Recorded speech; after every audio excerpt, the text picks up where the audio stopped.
The main reason for our company to work in the export markets is that the kind of product in which we are involved needs to be updated and needs a lot of research and development all the time, every year.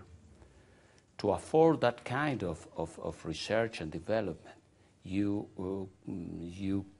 can only get through volume, increasing day by day the volume of your business. Once you lose this track, then you will be out of the business very, very, very fast. So this was our main reason for getting into exports, and also for the company to make exports one of the biggest challenges. But there is also some kind of magic thing that take place in this kind of companies. I said that once the company come into the export markets, it's like having a pill that change the company, make it more competitive, make it more innovative, but from the people itself. People think absolutely different than a company that works only in the domestic market. People think in the world. People feel that they are competing with the Japanese, with the European, with the Americans, with everybody in the same level. So this is the most important point. And once the company gets into the export business, it's impossible to return to the domestic market. I think that people will feel frustrated if the company return to work in the domestic market. But also the other point that I told to you before, the necessity of growing, of developing products every day, make that you can never return.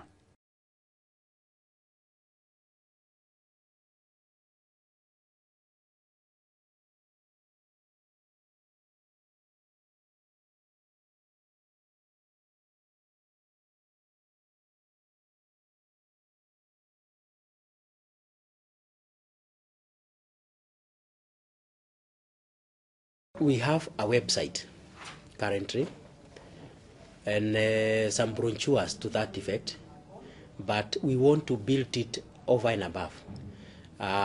Except now for the lack of finances. I told you our region has the capacity to produce more than half the national output. So we have got the critical mass that is required, such that if all of them are motivated by virtue of the value they get for their coffee, we can be in a position to even have some televised marketing, or even get somebody to be located in the strategic places where specifically he can year in, year out be marketing our coffee. We need also to have a standardized system of agreeing on the quality.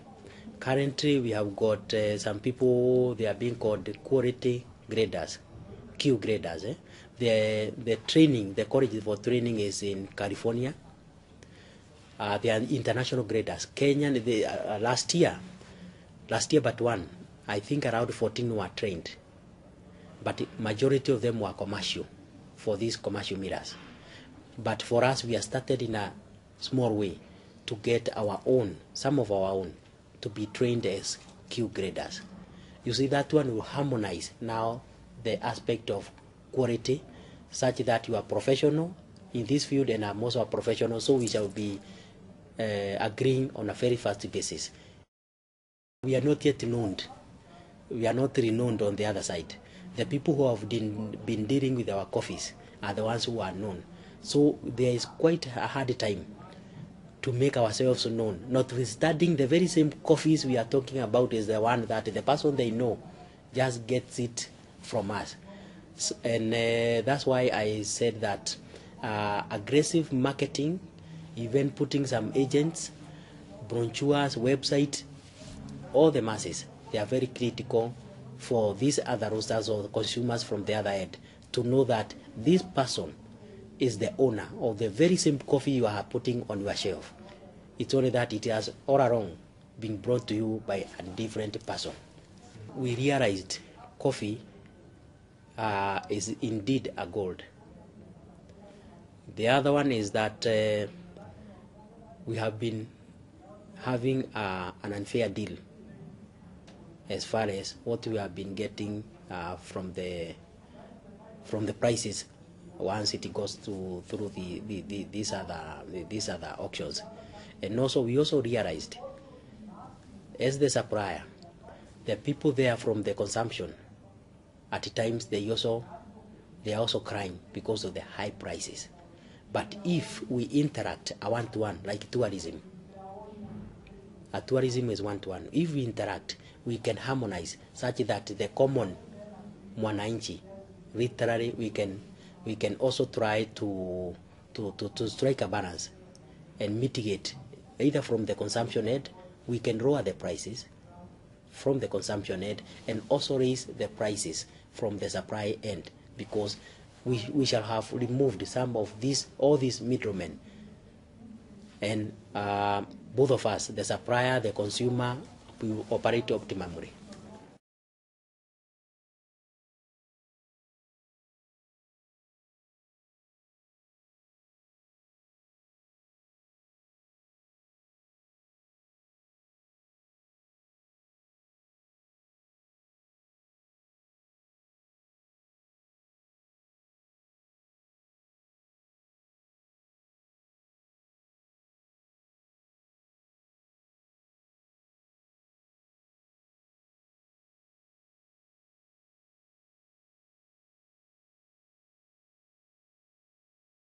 Appropriate to begin by looking at the orientation that we took as we would consider sourcing decisions, major sourcing decisions.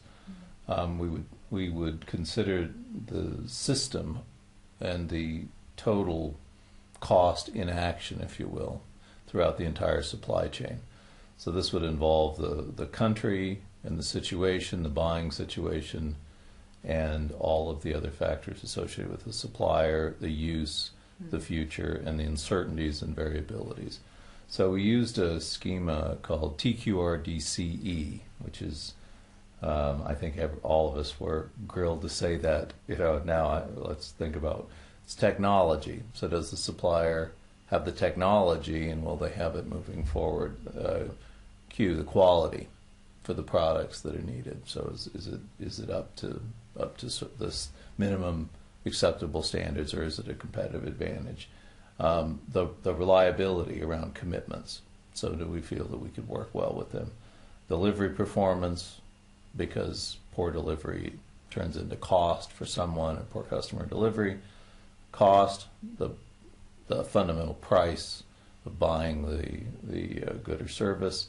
And then E is the environmental and social sort of consequence and risk and activities of the supplier. So you put all that together, and that would be the overarching decision.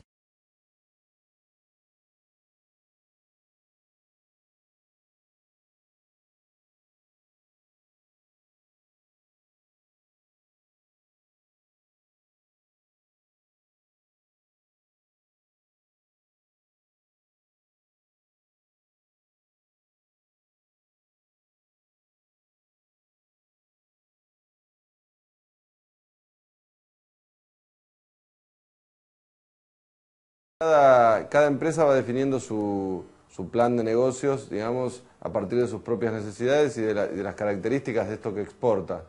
En el caso nuestro, por ejemplo, toda la logística con respecto, como decíamos antes, para la exportación no es tan relevante, pero sí el marketing, por ejemplo, y la captación de nuevos clientes en determinados países, el análisis de la competencia.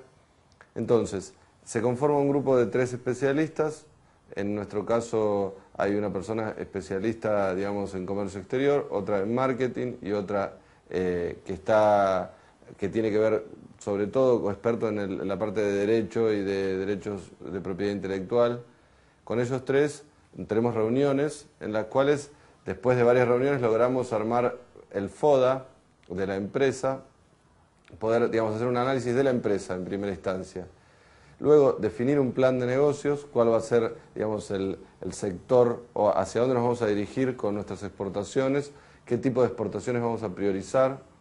En nuestro caso elegimos tratar de generar contenidos por demanda para canales de países extranjeros, digamos, esas 4 clasificaciones que habíamos hecho, es decir, vender productos propios, conseguir coproductores para productos propios, generar productos por demanda en Argentina o dar servicios de producción, es decir, que alguien venga a filmar acá y uno lo reciba como empresa y lo ayude en la logística.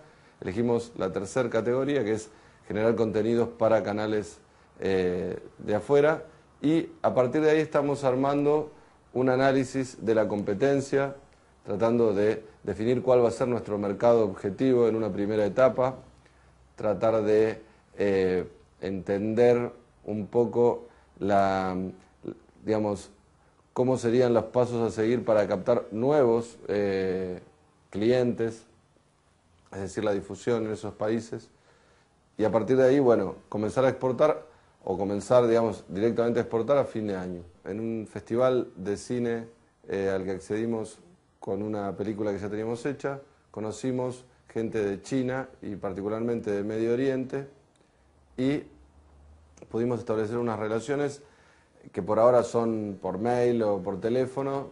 Hemos hecho un acuerdo ya con una productora china para exportar, digamos, para que ellos exporten, vendan nuestros productos allá y nosotros tratar de vender los productos de ellos acá, que es otra manera, digamos, un acuerdo de exportación-importación. Bueno, vamos a seguir trabajando con Venezuela, o el plan de negocios incluye seguir trabajando con Venezuela, con los que tenemos una relación bastante fluida porque hemos hecho trabajos para ellos en el pasado. Y también nos enteramos de algunos otros mercados a los que todavía no contactamos, pero que existen, que no sabíamos que existían. Por ejemplo, un canal en Japón que se dedica a documentales y al cual le podríamos vender un documental que ya tenemos o producir documentales para ellos, que es NHK.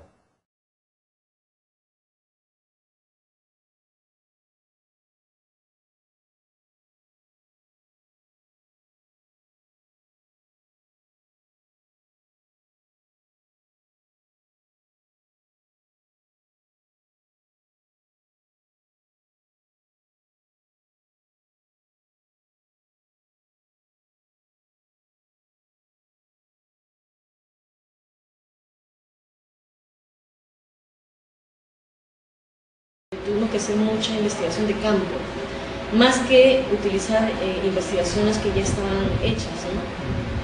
Ahí aprovechamos en hacer muchos viajes.